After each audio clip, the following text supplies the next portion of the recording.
አንዴ ልጅት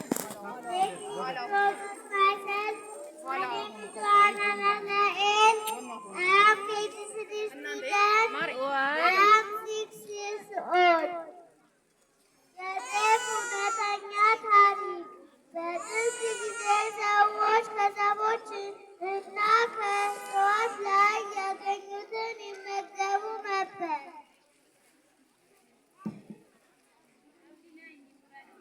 መሬትም በሳሮች የተሸፈነች ነበረች።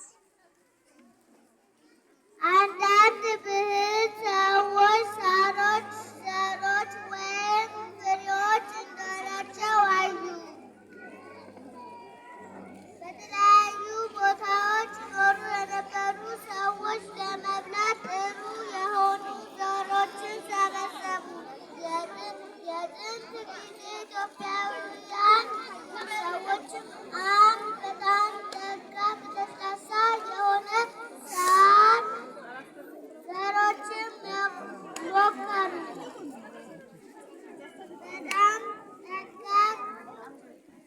በጣም ደቃቅ ግን ጥሩ ነበሩ። ሰዎችም ጤፍ ብለው ሰየሟቸው። ጤፍም መስሪያና የማምረቻ ዘዴዎች ፈጠሩ።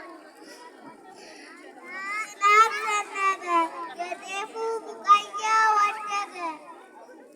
ሰዎች ምርቱን ሰበሰቡ። ዛሬም ድረስ ጤፍን ያመርታሉ። ሰዎች ጤፉን ይፈጫሉ፣ የጤፉን ዱቄት ያቦካሉ።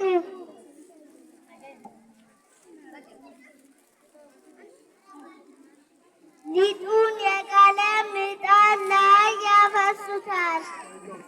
ሊጡ ተጋግሮ ሲበስል እንጀራ ይባላል።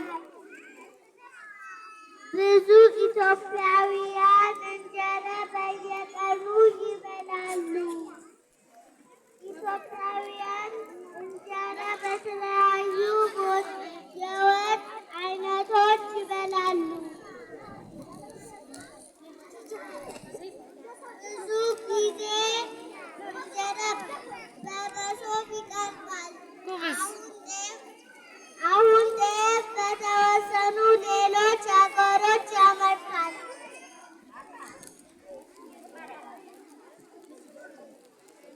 ጤፍና እንጀራ በዓለም ዙሪያ ተወዳጆች ናቸው። ስላዳመጣችሁኝ አመሰግናለሁ። ጎበዝ የሆነ ጎበዝ ለተማሪ